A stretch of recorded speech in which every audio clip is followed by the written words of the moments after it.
Hi guys, follow me on Instagram to never ever miss any of my crazy updates. Hi guys and welcome to another vlog. I am driving this is the Mercedes GLC. Can't find the key at all. Okay, this is the key of the car. This is the Mercedes GLC facelift. Straight away, let's open the engine bay of this vehicle. And yes, obviously it gets hydraulic struts.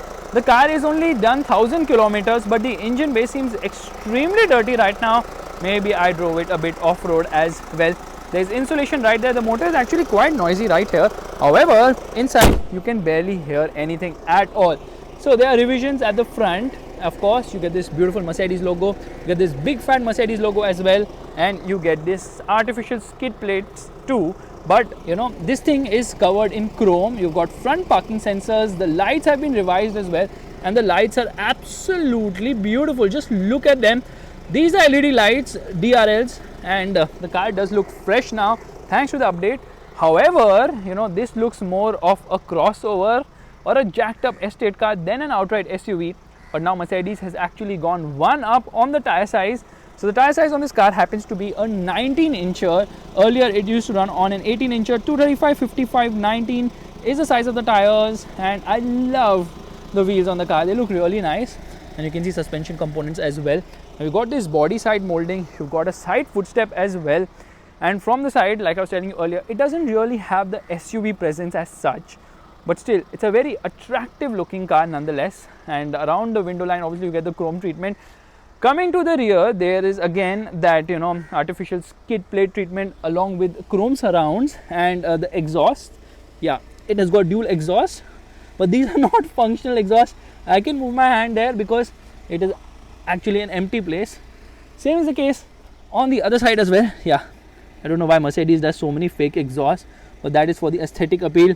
You've got a towing hook, reflectors, rear parking sensors, and plenty of chrome as well. GLC 220D4 Matic, it says. There's the Mercedes logo. You might be wondering where's the reverse parking camera. Well, when you get into reverse, this thing actually opens. Yeah, that's right, this thing actually opens. Meanwhile, the lights are really very nice, look really attractive at night. Beautiful lights on this car. So in terms of design, as you can see, Mercedes has made it look fresher now, both at the front as well as the rear. And well, at the side, not much has really changed. So let's quickly get into the boot of the vehicle. Now there is good news. Of course, it's got a power tailgate, but the good news is that the spare wheel is no longer placed on top of the boot floor. They have somehow managed to put it below it. Obviously, it gets a space saver spare wheel. The tire size happens to be a 145, 80, 19, and there's a lot of space. Meanwhile, there's the first aid kit, and yeah, a lot of practical bits in the rear. There's that tray as well. So 60-40 split seat, actually not 60-40, that's a 40-20-40 split seat, and there is a power socket right there. There's a hook, and you can recline the seats by pressing a button. Oh, that went fast. Same is the case here as well. That went really fast. So you obviously get a hook, and that is the parcel shelf of the vehicle. Now you see, it's a practical car. Press a button, and there the boot lid closes. So I love the power tailgate function on all the cars wherever it is present, but there is no keyless entry on neither of the doors, which is very disappointing indeed. Obviously it gets child seat mounts, Isofix, and the seats are also comfortable. There's a good amount of space on offer. There's a manual sunblind at the rear. You have to manually adjust it. Door pockets are not really that big, and a lot of hard plastics in the car, especially on the lower half of the cabin side, which means that on the dashboard also on the lower side there is a lot of hard plastic, and good amount of space on offer, especially when you consider this is actually based on the Mercedes C-Class. It is actually the C-Class of SUVs. There is of course a center armrest along with twin cup holders as well. Meanwhile, you've got 3 adjustable headrests at the rear, a nice panoramic roof at the rear too, so it's got dual roofs, but the hump here is so big that 3 people cannot comfortably sit in. The seat is on the lower side, which is a problem as such, because the seat is on the lower side and the seat squab itself is not that long enough. Under thigh support is a bit of an issue. Legroom is fine, headroom is also fine. Scooped out seat back, magazine holders. Yeah, headroom is actually plenty. There's a light placement right here along with a hook, a handle, and same is the case on the other side as well. Love the lights, you know, the ambient light on the car. Really very cool, because Mercedes has done a great job in that sense. The dashboard also looks very nice. In fact, it looks very much like the C-Class, with certain changes, wood treatment. So Mercedes has just made the car look fresher now, with obviously a lot more aesthetic appeal when compared to earlier, but no passive entry is really shocking. Oh my god, door pockets is super large at the front. These are the controls for the outside rear view mirrors, like these ones. These are for the windows, and this is to adjust the seat, so it gets electric adjust for both the front seats. Now this is for lumbar support adjustment, and under thigh support is a non-issue in this car because you can increase it like that. Now there's a dead pedal right there. This is for the electric parking brake. These are for the headlight, the controls, and this is for the fog light. Engine start stop button, but Mercedes-Benz is written right there just in case you forget which car you're driving. However, there's a small problem, and that problem is that there is no memory seat in this car, which is a big bummer. And another big bummer is that they have removed the rotary dial, which was there in the command system. Instead, we get this touchpad, which is not that functional. Anyways, the glove box is decent size. It's not really that big, and hard plastics are there on the lower part of the dashboard, but the dashboard looks really very nice and cool indeed. I love the design of the car. I mean, it is certainly a very attractive car in that sense. 3 AC vents, controls for the air conditioning and various other controls, telephone, navigation, map, radio, media, and this is to get into the vehicle. So here you get into the vehicle settings and a lot of features there as well. So it's got active brake assist, attention assist, and you can get into camera and parking. Now this is the gear selector. Here we are into reverse. There comes out the camera. It gets adaptive guidelines. Okay, camera resolution is really very nice, but the cluster doesn't get the digital display which is there in the C-Class. It's an analog cluster. Unfortunately, right now I am in the attention assist part. So, it actually shows the Mercedes Maybach right in the center if someone is right ahead of you. It's very basic console as such for a car this expensive. Now, these are obviously the controls for the wipers. So, press this and there you see there's a good amount of spray on offer. Now, this lever also doubles up as a control for the indicators too. Meanwhile, this is really very cool. The treatment on this is amazing as well. Now these are touch sensitive controls, work really fine. This is actually for the volume control as well as to pick up or decline a call, voice commands, and this is to get into that menu. So I can actually browse through that screen using this button. The buttons on the right side are obviously for the cruise control buttons, and to browse through this screen. So when I press this button, there you see I can browse through a lot of information as well. Typical Mercedes affair, nothing really new to explain as such. Yeah, it's really very slick as such. Meanwhile, what's really new is this screen. Now this is a 10.25 inch screen. Yes, that is the same size as the one which we see on the Kia Seltos. However, it actually doesn't look as big as the Seltos. It gets MBUX, the new infotainment system from Mercedes, and it's really very slick. For starters, it gets a touch screen. It's really fast and intuitive somehow. In fact, it's so fast, if I press the navigation button, look, within seconds it opens the navigation. That's how quick it is. Plenty of car information as well. In fact, it's got voice commands which work really nicely. Hey Mercedes, how may I help you? Show car info. There it goes. Super quick, super nice, super responsive. I love this display. It tells you exactly how much engine power and torque you're using in real time, consumption meter, owner's manual. So this screen is like really super awesome. Only thing is this touchpad is not that great to operate. There is a wireless charging pad right there, so you can charge your phones. Ashtray with Mercedes logo on top, storage space, and there is also a USB-C plug. Meanwhile, you can close this to give it the nice look. Indeed, air conditioning works really well on this car. Below the front center armrest also there is storage space and 2 USB-C ports right there too. Okay, rear AC vents are obviously placed here, but it doesn't get separate controls for the rear AC vents, which is a bit disappointing. I love the screen on this car. It's really very nice and easy to use as well. The horn also works brilliantly on this car. Now here you get a light as well as a mirror. Same is the case on that side as well. You get a light as well as a mirror, but okay, you obviously get an auto dimming inside rear view mirror. A lot of controls here for the lights, and here is a sunglass holder as well. Now let's open the roof of the vehicle. Now there are 2 roofs, which obviously brings in a lot of light inside, bringing in the airy feeling inside the cabin. In order to open this roof, just pull it behind and there it opens. Yeah, that is a big roof. That's what she said. And you know what? You can press it once again to open the sun blind, which actually comes ahead, unfortunately for reasons best known to the car. So the cabin definitely looks like a nice place to be in, but how is it to drive? Well, before that we have to talk about these buttons. So as you can see, this is for the engine start stop button. This is for the manual mode for the gearbox. This is to turn on and off the parking sensors, and this is for the driving mode selector. So you pull it behind, it comes to a dynamic. So here we go. As you can see, eco, comfort, sport, individual. The colors actually change behind depending on what you're pressing. Now this touchpad is not the most intuitive in terms of usage, especially not as good as the one which was there earlier with the command system. This is for the traction control button, and this is for the self park system. Yeah, so it will find your space and it will auto park. This is actually to turn off the screen, and this is for the volume control. So things are actually very easy to use once you get used to it. But you get a manual adjustment both for reach as well as rake, which can be a little bit of a task to do with one hand right now, especially because I'm shooting with the other hand. Now everything inside feels really nice. In fact, the audio quality is amazing as well. Let's play an audio right away. I don't care who you are, where you're from. Audio quality is really very nice, absolutely sensational as well, and the maps also are beautiful on this car. So this MBUX system is worth a lot of praise indeed. And you can also get into ambient lighting, lot of colors here as well. So Mercedes is absolutely nailing all this and more. Just look at this. This is super duper awesome. I mean, the whole experience at night is nothing short of beautiful indeed. Meanwhile, this car also gets sort of connected car features. Yeah, so it obviously gets it with the MB.me app, and there are a lot of functions you can do, like locating the car and all those things as well. So as you see, the GLC facelift happens to be extremely loaded in terms of infotainment and telematics.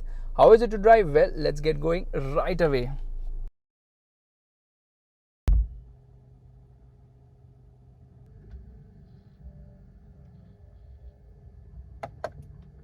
Alright, we get into drive mode, we get into sport mode, and we turn off the traction control. Left foot on the brake, right foot on the accelerator, revving the motor, revs to 2,500 RPM, and off we go. Yeah, the motor likes to shift gears very fast, shifting it slightly above 4,000 RPM, 4,200 RPM to be precise. Now this is the Mercedes GLC 220DD for diesel, obviously. 220 because it produces 194 horsepower. Meanwhile, there's also a 250 and a 300D with the same engine, but not in the Indian market. Now compared to the older engine, power has obviously increased, but by 24 horsepower. The earlier engine used to produce 170 horsepower. That was a 2143cc engine known as a 2.1. You can actually call it a 2.2 because if the Maruti Suzuki diesel engine is known as the 1.3, which is 1248cc displacement, then why can't the Merc engine be known as a 2.2 either? However, the old engine was kind of old because it was not very refined, plus it used to come under the NGT's watch.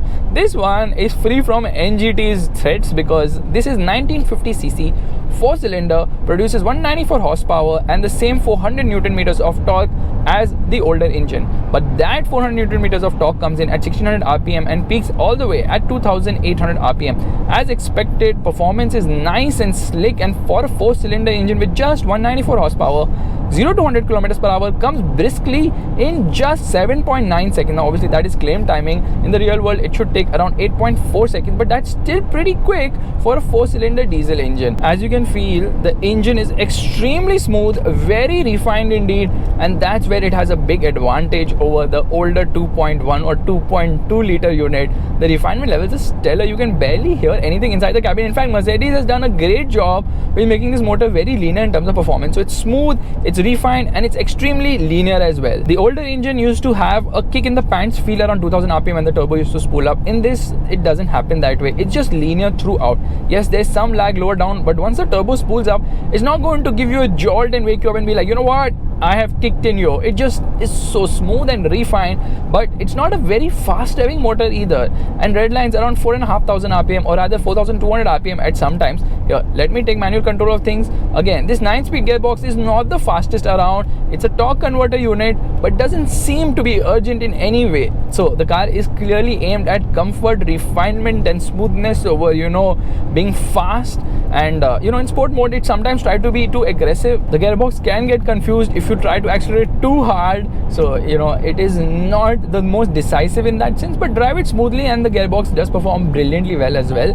But like I told you earlier, and I'm saying it again, it's all about smoothness. In fact, smoothness is so much that even with the traction control off, there's no wheel spin, there's no wheel screech, no matter how hard you drive, because Mercedes has just aimed this car at comfort, not add dynamic ability, which obviously the AMG models do, but there's no AMG line model yet. There's no GLC 300D, which is a little disappointing considering that the C-Class obviously gets that engine.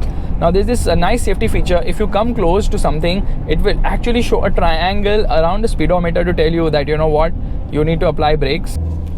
Why don't you wheel spin, car? Why don't you wheel spin? Okay, there's this display wherein it exactly shows you how ahead a particular car is of you.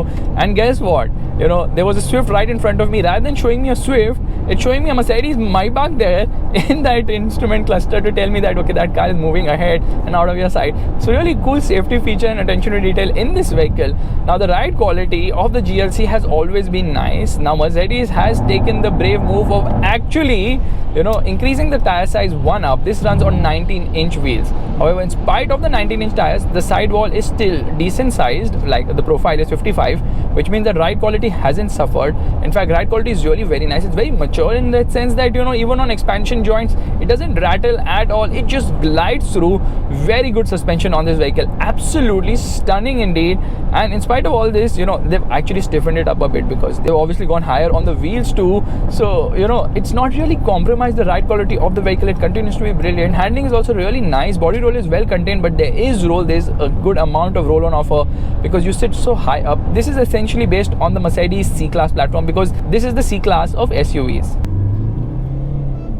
So performance is not something which will make you wake up and be like, oh wow, what a kick in the pants feel. No, it's just too linear. So if you appreciate smoothness, refinement and all, you will love the new GLC. But for a person who wants the kick in the pants feel, who's so used to driving BMW diesels, would want something more from the car, which it doesn't deliver somehow. However, the ride quality and the refinement clearly points to the fact that this is all about comfort and smoothness and not really about, you know, getting a kick in the pants feel.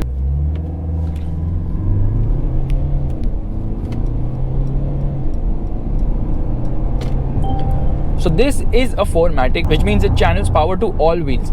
It's a bit rear biased, of course. However, you know, you can't feel any sort of understeer in normal driving. But push it around the corners, you can feel that understeer, clearly telling you that the front tires get loaded under hard acceleration. So there's good amount of grip on offer, but it's just dialed in for understeer for safety reasons, of course. But this is a car which obviously doesn't look like a complete SUV in any sense whatsoever. It is of course the C-Class of SUVs, but it's more like a C-Class estate if anything else. So they've actually taken the C-Class, they've stretched the wheelbase by 33mm and they've made it taller and wider, and they have arrived at the GLC. The predecessor of this car was so rumored to come to India, but it was never made in right-hand drive, guys. It was a left-hand drive. It was known as the GLK.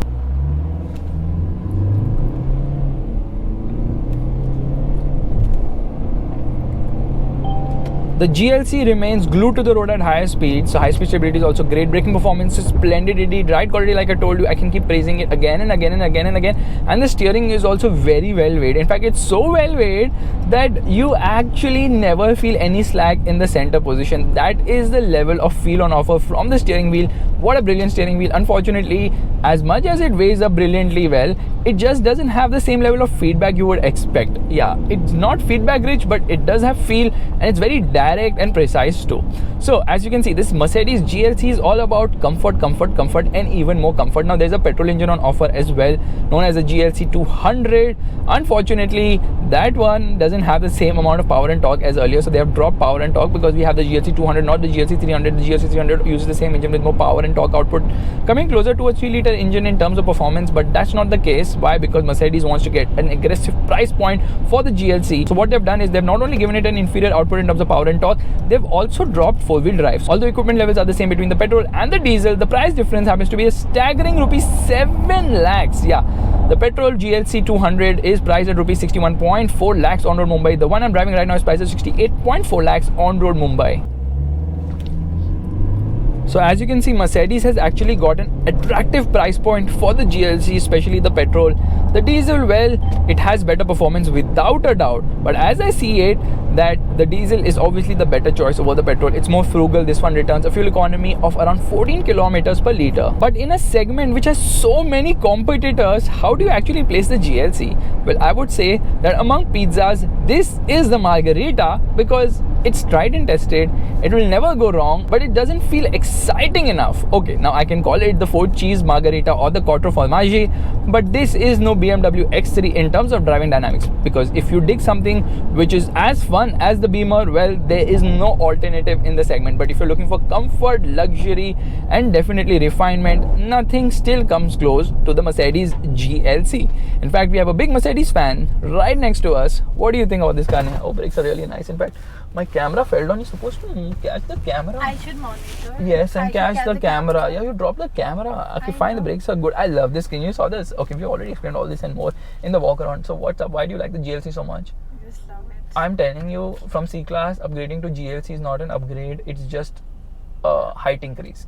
So might as well, if you want to buy the BMW X3 or the Lexus NX300H, or I'm not a BMW fan. she's not a BMW fan, which makes me sad. And that's the time to end this vlog. पूरा तेरा कर दिया.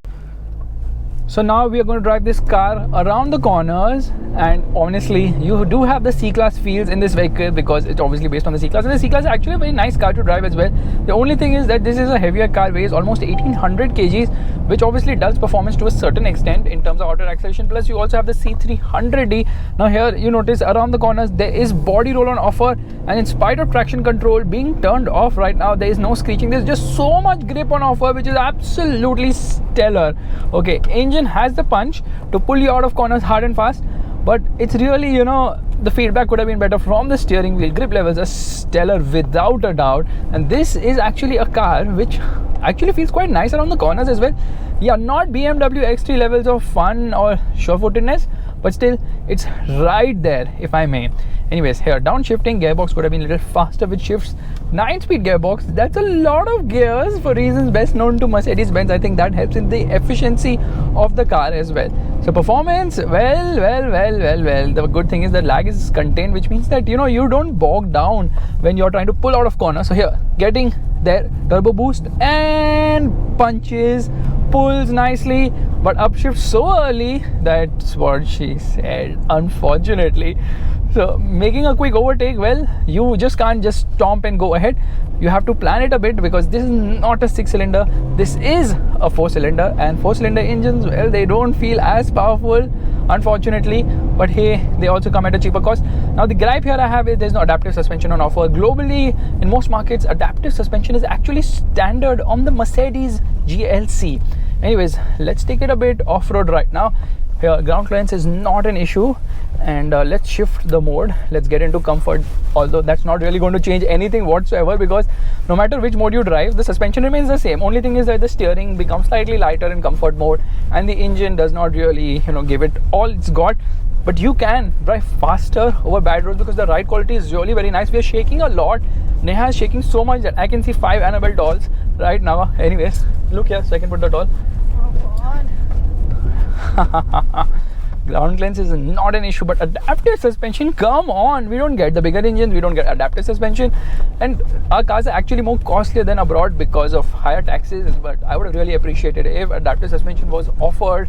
That would have been really a nice touch. Love the ride quality. Ride quality is absolutely brilliant on this car, and Ouch. things are flying for sure. Easy. But the Mercedes does a great job. You can see it's dynamic, it's able, it's very capable as well. So guys, the vlog is finally over, if I may, and it's been a lot of fun with the Mercedes GLC. But why am I driving on roads which lead to nowhere at all, like this, at a fast speed, at a fast pace? What's wrong? What's happening? Well, I'll tell you what, the whole effort to go here all the way is completely worth it, because you know what? 1 second. You know, Arnold Schwarzenegger said what? He said, I will be back, and so will I. No, don't. 1 second. So the reason we are here is that I can show you this amazing view from here. When we walk all the way, you can see the stairs. That is not really a paragliding or a bungee jumping point, but just look at the view from here. Isn't it absolutely mind-bogglingly stunning? Wow, what a day, what a weather, what a view. But I think golf sucks, so it's time to end.